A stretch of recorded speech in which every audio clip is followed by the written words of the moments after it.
Hypnosis is commonly used to evoke changes in personal behaviors.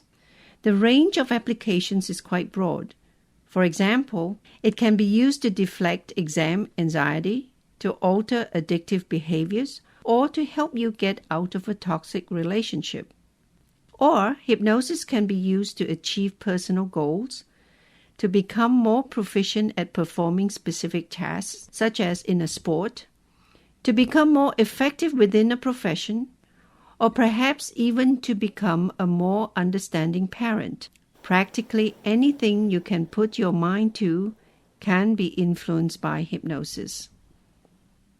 There are 3 major applications for hypnosis: stage hypnotism, self-hypnotism, commonly known as self-hypnosis, and hypnotherapy or hypno-healing, the use of hypnosis for healing. Imagine sitting in a crowd watching a performer on stage who, in some magical way, is able to tell people to do things and they obey without question. The behaviors generate laughter from the audience, as when one person jumps up and mimics Elvis dancing and singing. This is followed by another person who shouts at the audience to stop laughing because the hypnotist has implanted a suggestion that he is now the sheriff and it's against the law to laugh. Stage hypnotism is a dramatization of the subject's willingness to accept suggestions. It is hypnosis in action that takes place within a brief period of time. Willing subjects, note that everyone in a performance is a volunteer, are put in trance, and suggestions are implanted that influence their behavior. Because the purpose of stage hypnotism is to entertain, the behaviors are generally designed to be funny to the audience. The hypnotist has to work fast and effectively to keep the show moving. Stage hypnotism is performed to impress an audience. Therefore, the suggestions must evoke a very quick and dramatic change in each subject's behavior. The hypnotist must be very skilled and quick-witted to sustain the effect and adapt to each subject, most of whom have never experienced a hypnotic state before. If the stage presentation is successful, the audience is greatly impressed and satisfied. The subjects wake up relaxed and everyone has enjoyed good fun. In the ranks of professional stage hypnotists, it is unethical, not to mention bad form, to use hypnosis to make fun of someone. It's imperative that stage hypnotists respect both the audience and their volunteers. They are honor-bound to observe the ethic of never taking advantage of their subjects' goodwill and never degrading them in any way. One of the modern history's greatest stage hypnotists, the late Ormond McGill, once said, "Hypnotism must never be regarded as a toy that you play with to entertain yourself. The human mind is a delicate instrument, which must be handled with great care and respect. Remember, the hypnotist has a legal and moral obligation to approach the performance of hypnotism in a completely ethical manner, and appreciate that the most important person in his presentation is the subject, and not himself." McGill stressed that the human mind is the greatest wonder and mystery in life, and hypnotism, natural as it is also magic. Hypnotism demonstrates the magic of the mind, and that is why stage hypnotism is so engaging. It is simply a magical show.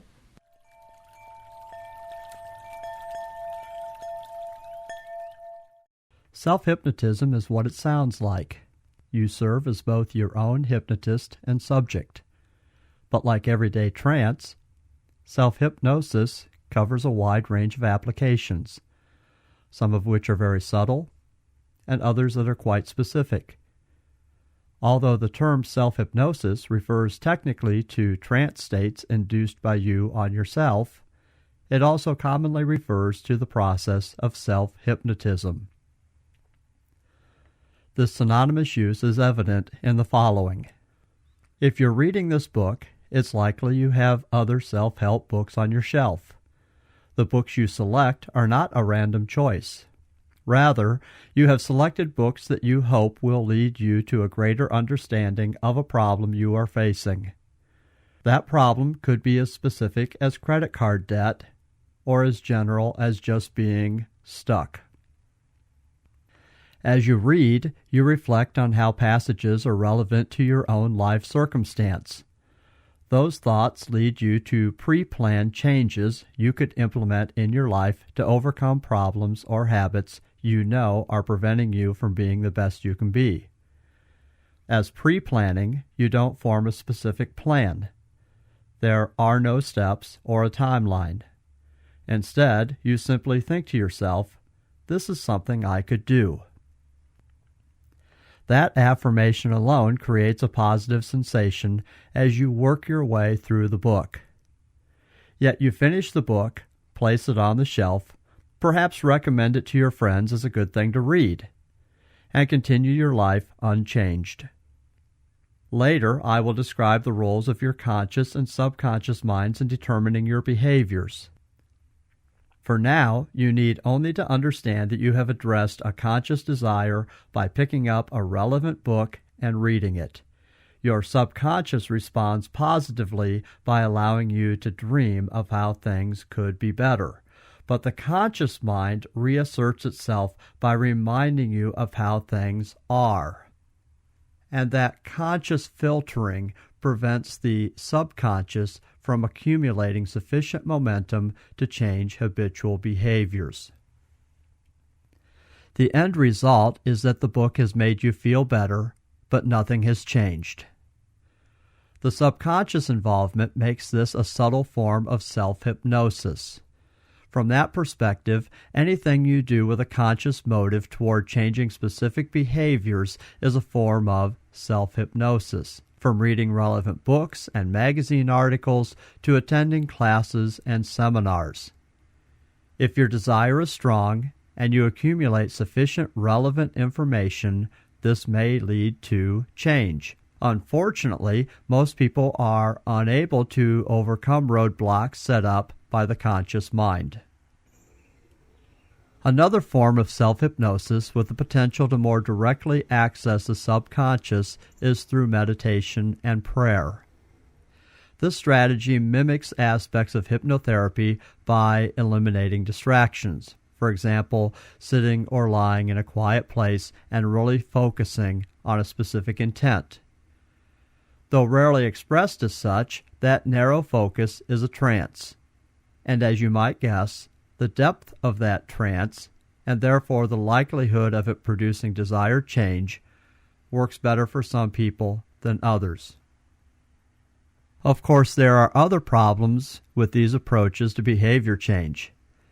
Unless meditation is coupled with extensive knowledge gained from reading or otherwise, and unless you have the ability to creatively apply that knowledge to your own life circumstances, you may not know what to focus on.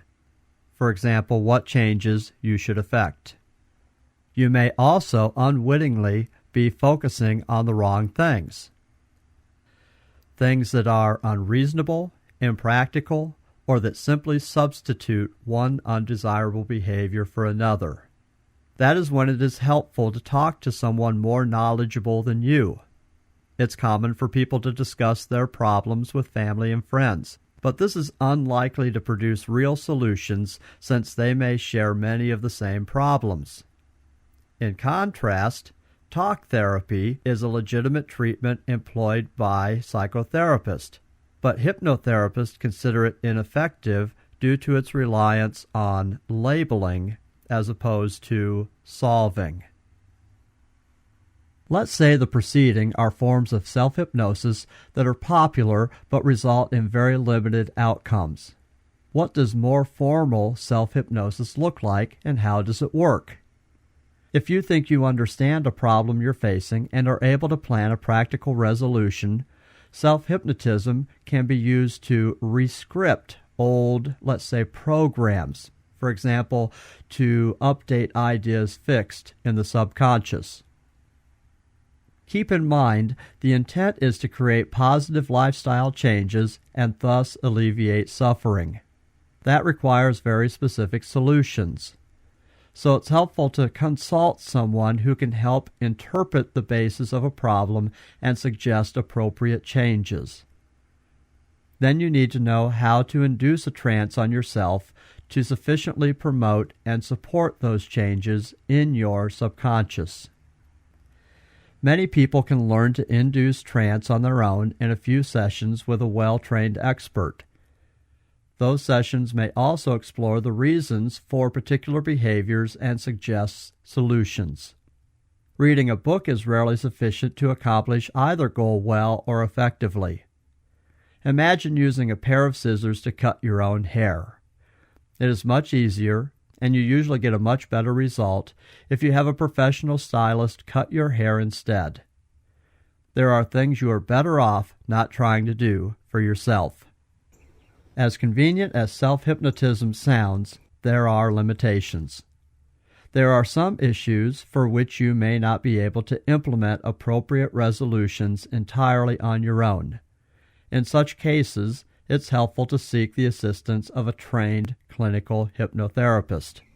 Then, as with most skills, the only way to become competent is to practice, practice, practice. The majority of clients initially complain that they have tried many different means of getting unstuck.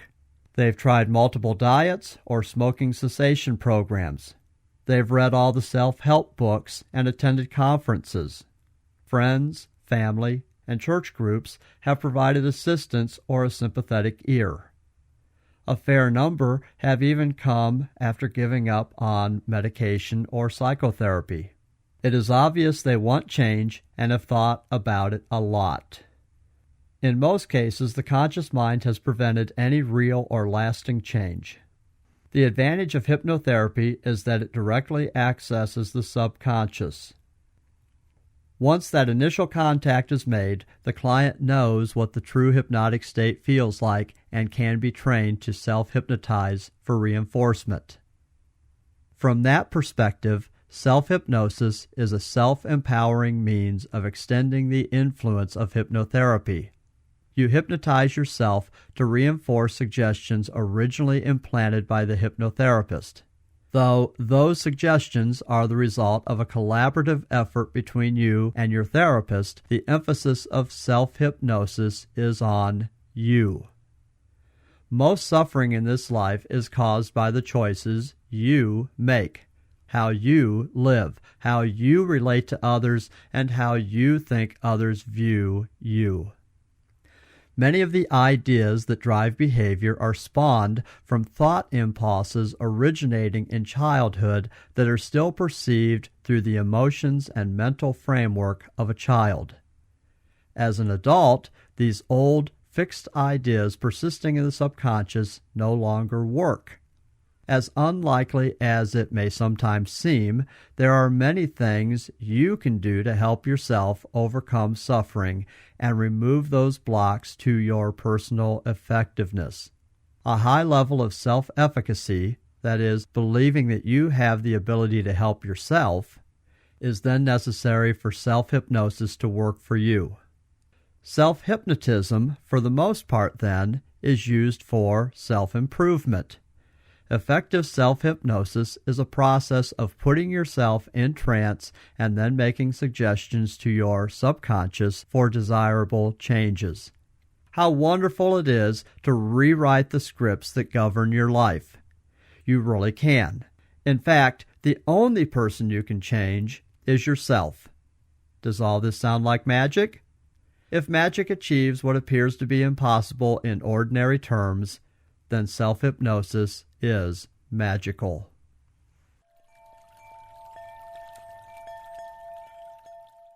Hypnotherapy is delivered by a professional who is able to induce a deep trance in order to facilitate some desired healing. It takes specific skills, knowledge, wisdom, and intuition to be an effective hypnotherapist. Hypnotherapy takes place whenever hypnosis is engaged by a professional as a tool to help you resolve issues. The consultation typically begins with an in-depth interview to identify what it is you want to change. The interview process helps you make that desire specific, but it also identifies what you are willing to give up for the change. The hypnotherapist then induces a trance state within which you are guided to reframe the problem and initiate change. A more detailed description of the process is presented later. One of several myths about hypnotism as a therapeutic tool is that suggestions implanted during trance overcome your will to smoke or to eat certain foods, thereby resulting in smoking cessation or weight loss. In truth, the effectiveness of such therapy very much depends on your own willingness to change. Further, hypnotherapy, as opposed to mere hypnosis, seeks to resolve issues or patterns of thought that typically support negative behaviors. And because human behavior is the result of multiple life experiences, it often requires more than one session. Most people experience a very pleasant sense of relaxation while in trance and upon their return to conscious awareness. This contributes to a feeling of a profound sense of well-being. At the very least, you emerge from trance feeling good in every way. To date, there has been no documented case of anyone harmed by the process.